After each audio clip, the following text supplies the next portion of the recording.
Hello, this is Dr. Dave Maslach talking about reciprocity.com. And in this particular video, I really wanted to talk about technological search and using mergers and acquisitions versus organic growth for a company in terms of using one or the other for technological search. I'm a professor of innovation strategy and entrepreneurship, and I think it's just an interesting topic, so I want to talk about it today. So what exactly is technological search? That is the process of searching for new ideas, new knowledge, new products, incorporating that within the organization somehow. So it might be thinking about how do you incorporate new knowledge, new ideas within the strategy. Technological search might be incorporating it in products. Technological search might be about the process of incorporating new ideas within the processes within the organization. You know, it's kind of broadly defined, and there's a pretty substantial literature. Lots of people are interested in this now across many colleges of businesses and business schools across the world. There's lots of people that are interested in Lee Fleming, for example, or Rita Katila.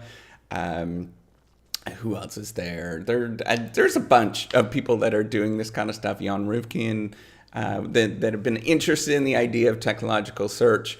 And it really, from what we understand, how it actually works is really through a process of basically some sort of form of trial and error, in the sense that there is what firms are doing, what people are doing within a particular company, is that they look for new ideas and they see what kind of works, right? And then they try to incorporate that. If it works, then they sort of build on that process of technological search. If it doesn't work, then they sort of abandon it and they move on to another particular idea.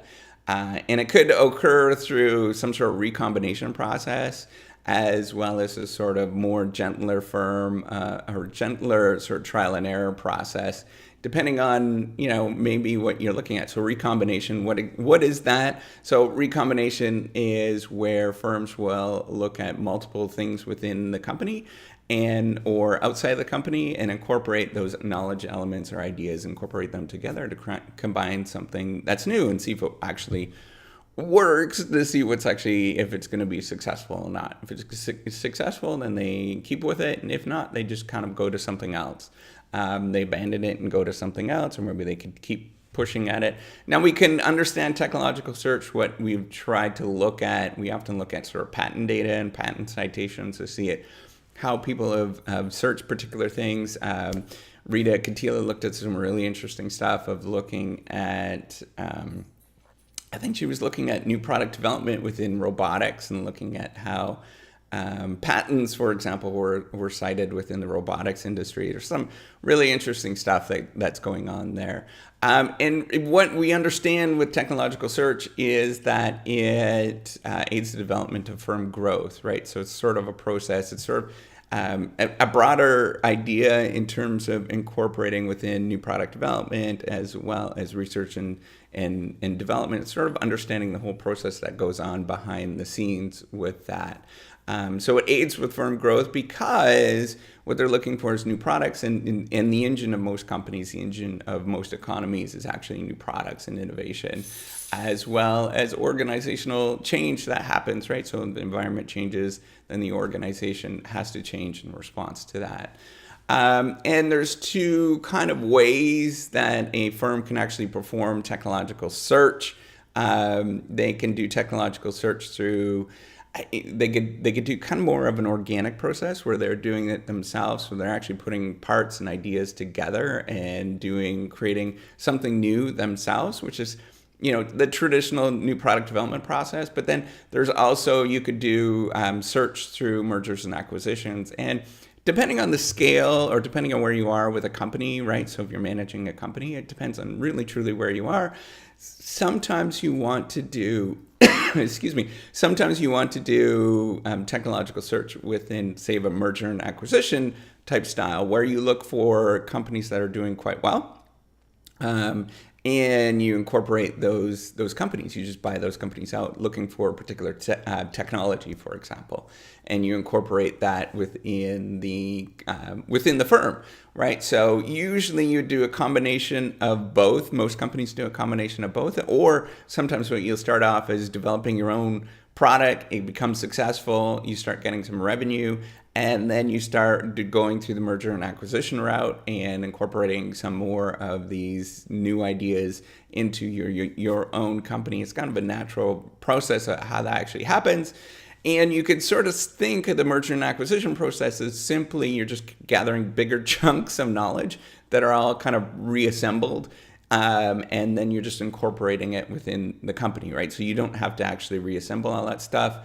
The little parts and the components, you're actually just buying a big component and bringing that in. So it's, instead of assembling the entire engine, right, in a car, for example, what you're doing is you're buying the whole engine component and incorporating that within the company. So that's one way to think about it.